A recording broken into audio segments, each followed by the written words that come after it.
Hi everyone, what we're gonna do today is we're gonna add some artificial snow on the ground, and we're gonna add an artificial snowfall in Photoshop. This is obviously good if you want to make an image that looks like it's shot in the winter. So what I have here is an image that's actually made in early spring.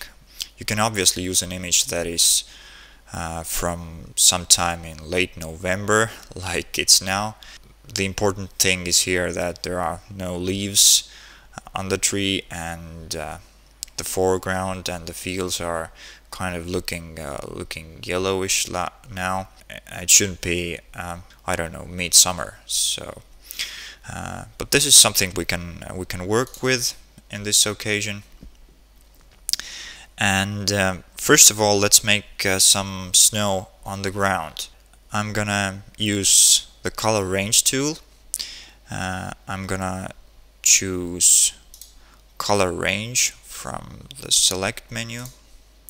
Okay, color range. I'm gonna switch the preview to none for now. What I want to do is I want to choose a color that is a lighter shade from the foreground. So I'm gonna choose something lighter from the tree bark here. Okay, this looks okay. And I'm gonna click on that color with the eyedropper. I'm gonna turn off localized color clusters for a second. Let's see how it works out. And I'm gonna play with the fuzziness a bit. You can see the selection growing as I move with the fuzziness slider. This is a bit too much. This looks just about okay. I'm gonna switch to grayscale preview for a second, and let's zoom back also so we can see what we have here now. So this looks almost really good now. Fuzziness 76 is what I think looks right at the moment. Of course, it depends on your image, what colors you've picked, and so forth. If it doesn't really work out with localized color clusters turned off, you can also turn them on. I'll turn them on for a second. I'm gonna change the range here to about 40 to 50, and then I'm gonna choose the plus eyedropper here so we can add some color and make the selection a bit wider. So I'm gonna choose the plus eyedropper. Okay, this is a bit too much. I'm gonna add some snow on the fields here also. Okay, this is starting to look nice now. Turn up the fuzziness a bit. This looks okay to me, and I'm gonna click OK. And now we have a selection based on what we did in the color range window. And what we're gonna do with that selection is we're gonna fill it with white, obviously. So I'm gonna go to my layers tab, and I'm gonna make a new layer, and I'm gonna fill that selection on that new layer with white. So edit, fill, and use white. Okay, I'm gonna press Ctrl D, so I'm gonna deselect, and we have some snow on the ground now. What looks a bit off on this image is the color balance for me. It's somewhat warm color balance. Obviously you have that warm light in early spring, or when the sun is shining. It's a sunny weather here, and we'd like to change that to a bit more wintry color balance. So we have cold light mainly in the winter.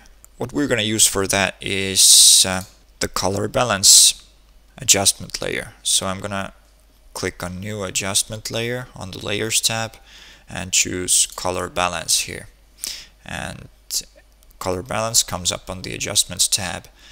We're gonna turn the midtones to blue, obviously, and we're gonna add some cyan also, and a bit of magenta also. So midtones. The shadows, I'm going to turn the shadows to bluish. The shadows are usually really filled with really cold light in the winter, so the sun is usually really low, if it is there at all. Okay, now it's looking more like it. I'm gonna go back to the Layers tab, and now we're gonna add some artificial snowfall. We've added some snow on the ground already. Now it's time for the snowfall. For the snowfall, I'm gonna use a new layer. I made a new layer by clicking on the new layer button here, and we're gonna fill that new layer with neutral gray. So let me explain in a second what we're gonna do with that neutral gray. I'm gonna go to Edit, Fill, and 50% gray. Blending mode is normal, opacity is 100%, so okay for now. What we have is a layer filled with gray. But we're gonna change the blending mode of that layer from normal to screen. What the screen blending mode does is it only shows the lighter parts of the layer. Let's see how we can make some snowflakes appear as the lighter parts of that layer. So first of all, I'm gonna go to Filter and Noise and Add Noise.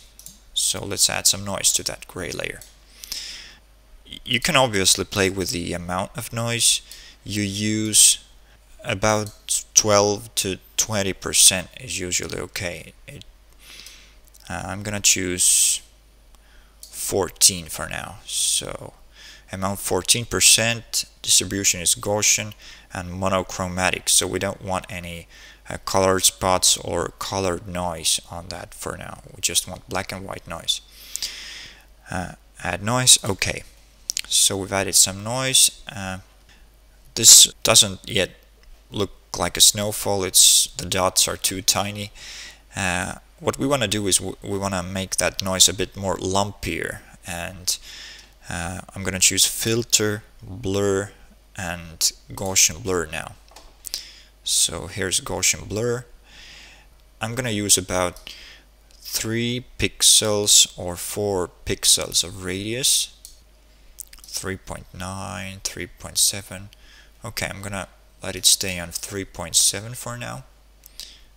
Okay, how can we make that look like it's really snowflakes falling from the sky?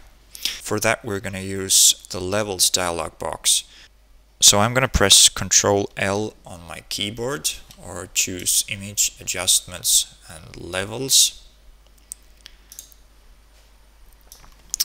So here's Levels, and we're going to make that noise layer more contrasty by using the black and white sliders.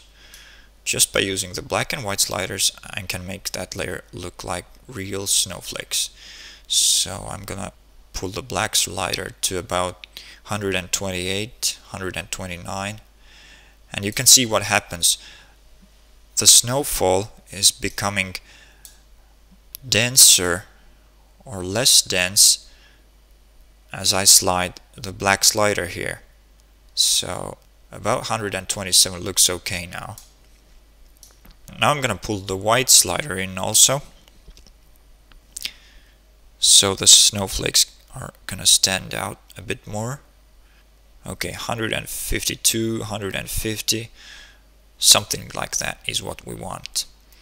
I'm gonna pull the black slider to 129 still. I don't want to use a really dense snowfall. I just want it. It's not really mid-winter yet on that image. So this looks okay to me. My levels are 129, 100, and 151, and looks like snowflakes already. I'm gonna click OK. I'm gonna copy that layer now, so we can add another layer of snowflakes later. I'm gonna rename that to snowfall. Here we go, and I'm gonna make a copy of that snowfall layer. Drag it to new layer button here and snowfall copy. I'm gonna turn that snowfall copy off and switch back to the original snowfall layer.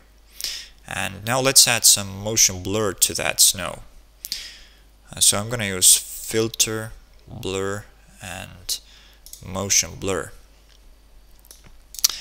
Well, obviously there's no strict rules here. You can use whatever distance or angle you want, whatever angle your wind is blowing from. About 8 to 15 pixels is usually okay for the distance. I'm gonna use, let's say 14 for the distance here. Okay, now it looks like it's a bit windy and there's a snowfall going on here. And this looks quite okay. I'm gonna click OK. But what we're gonna do with that second layer of snowfall is we're gonna diversify the snowfall just a little bit. The snowflakes are usually not all the same size as it appears here, and they're at a different distance from the camera, and the foreground snowflakes are usually appearing larger, and the ones further away are obviously smaller. So we're gonna do just that with a snowfall copy layer. I'm gonna turn that layer on, and I'm gonna zoom out a bit, and I'm gonna switch to the snowfall copy, and I'm gonna resize that snowfall copy layer a little by using the free transform tool or by pressing Ctrl T on my keyboard. Ctrl T, and I'm gonna hold down the Shift key so that it constrains the proportions. Okay, let's resize the snowflakes here. This should be okay. I'm gonna make a double click on that, and it transforms my snowflakes. Okay, let's zoom back in, and now we can add some motion blur to the foreground snowflakes also. So I'm gonna use filter, blur, and motion blur. Okay, let's change the angle a bit here.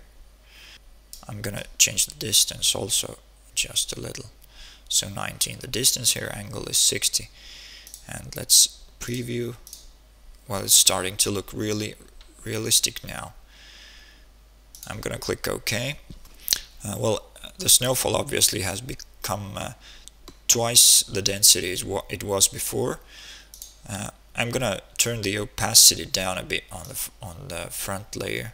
Okay, now we have the opacity turned down, and it looks really realistic now. So I think that's it. Now you have it. Artificial snow on the ground and an artificial snowfall.